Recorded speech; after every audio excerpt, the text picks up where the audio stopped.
cerita fantasi. Kalian pasti pernah menonton film fiksi seperti Harry Potter atau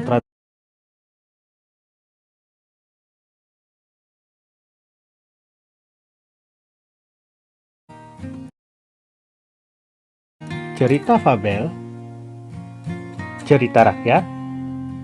Nah, itu semua adalah cerita fantasi.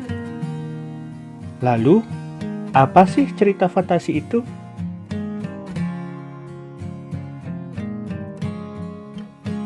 Jadi, teks cerita fantasi adalah cerita fiksi yang bergenre fantasi atau dunia imajinatif yang diciptakan penulis.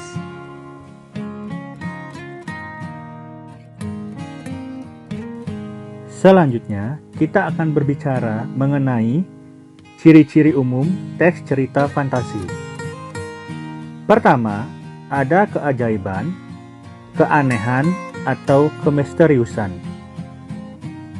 Cerita fantasi mengungkapkan hal-hal supranatural atau kemisteriusan, kegaiban yang tidak ditemui dalam dunia nyata. Pada cerita fantasi, hal yang tidak mungkin dijadikan biasa. Tokoh dan latar diciptakan penulis tidak ada di dunia nyata atau modifikasi dunia nyata. Tema fantasi adalah magic, supernatural, dan futuristik.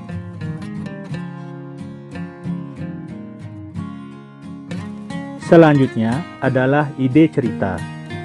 Ide cerita terkadang bersifat sederhana, tapi mampu menitipkan pesan yang menarik.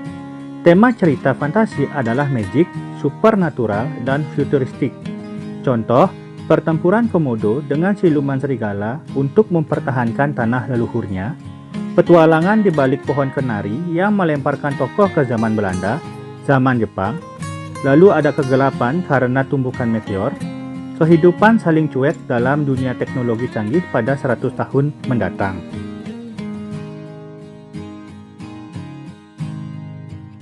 Berikutnya, menggunakan berbagai latar, lintas waktu, dan ruang. Peristiwa yang dialami tokoh terjadi pada dua latar, yaitu latar yang masih ada dalam kehidupan sehari-hari dan latar yang tidak ada pada kehidupan sehari-hari. Alur dan latar cerita fantasi memiliki kekhasan. Rangkaian peristiwa cerita fantasi menggunakan berbagai latar yang menerobos dimensi ruang dan waktu.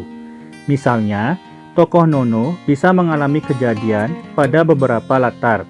Latar waktu liburan di Wilgi, latar zaman Belanda, dan sebagainya. Jalinan peristiwa pada cerita fantasi berpindah-pindah dari berbagai latar yang melintasi ruang dan waktu.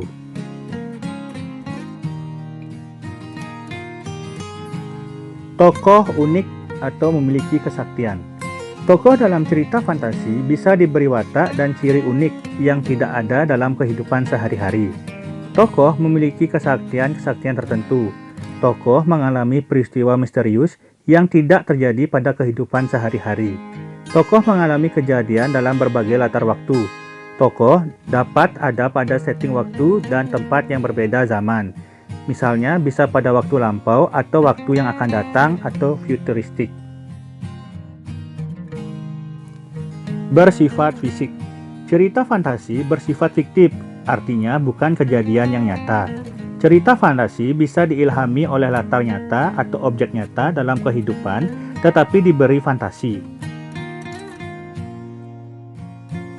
Terakhir, bahasa. Penggunaan sinonim dengan emosi yang kuat dan variasi kata cukup menonjol.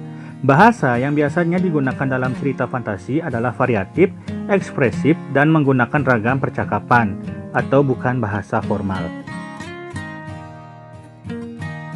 Selanjutnya, kita akan berbicara mengenai jenis-jenis cerita fantasi.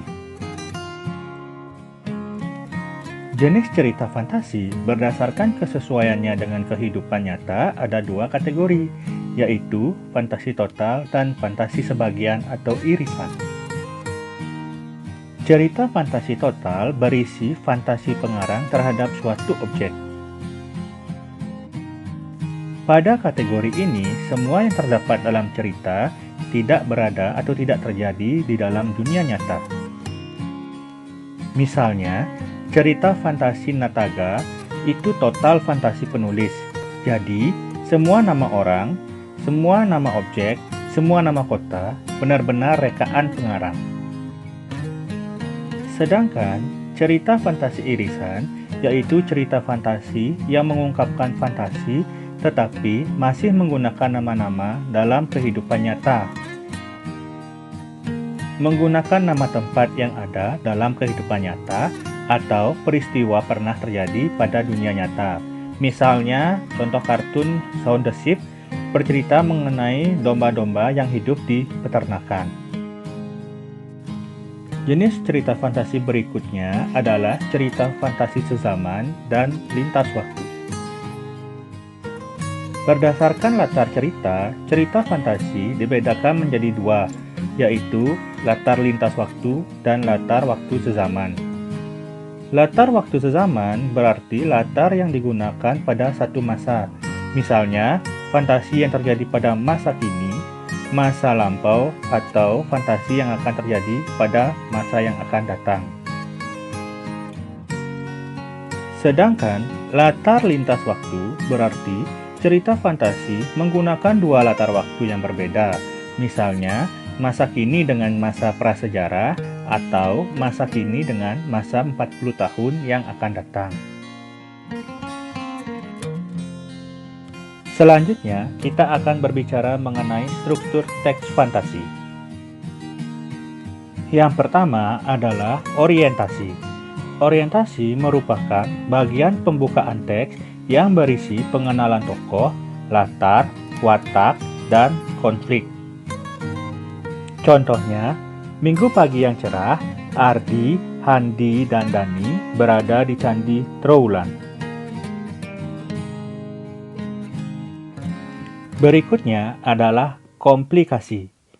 Komplikasi merupakan bagian konflik atau masalah yang berisi hubungan sebab akibat sehingga muncul masalah hingga masalah itu memuncak. Di mana kita? Ardi bertanya sambil menatap tembok sekelilingnya yang memancarkan kemilau keemasan. Struktur teks yang terakhir adalah resolusi. Resolusi atau penyelesaian merupakan bagian penutup yang berisi penjelasan masalah dari konflik yang terjadi. Contohnya, mereka bertiga bertekad menyelesaikan tugasnya tepat waktu. Seperti biasanya, mereka bekerja keras untuk menghasilkan sebuah karya.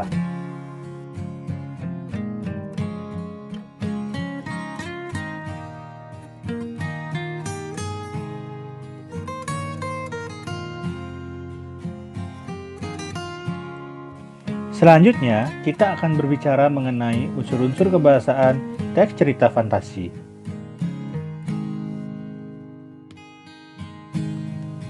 Pertama, penggunaan kata ganti.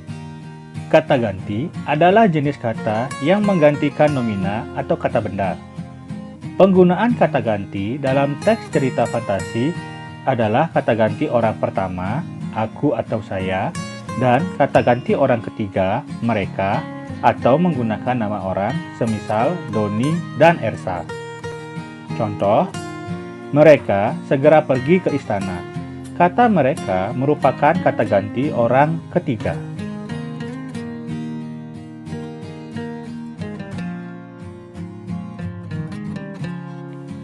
Berikutnya, penggunaan latar.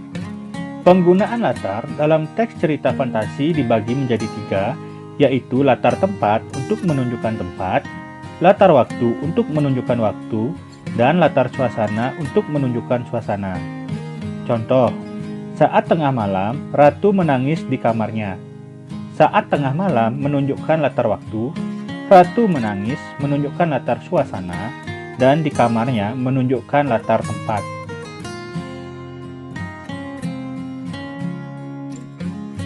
Berikutnya, konjungsi temporal.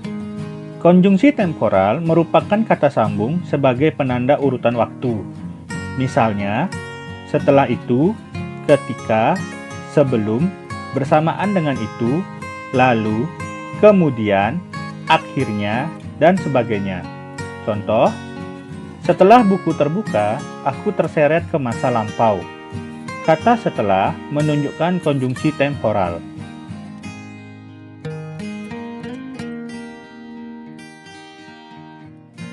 Berikutnya, penggunaan kata atau ungkapan keterkejutan.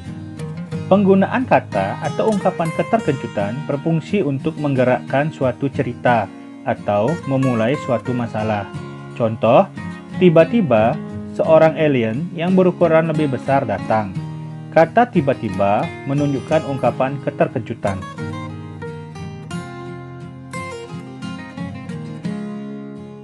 Terakhir, penggunaan dialog atau kalimat langsung. Penggunaan kalimat langsung ditandai oleh dua petik ganda dan disertai keterangan penyertanya. Contoh, raksasa itu mengejar kita, teriak Fona kalang kabut.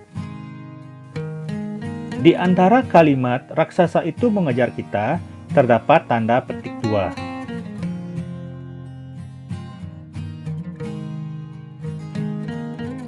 Terima kasih sudah menyaksikan video ini.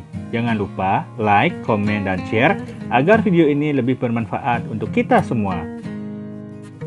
Bagi yang belum subscribe, jangan lupa subscribe untuk mendapatkan informasi dalam video-video pembelajaran berikutnya.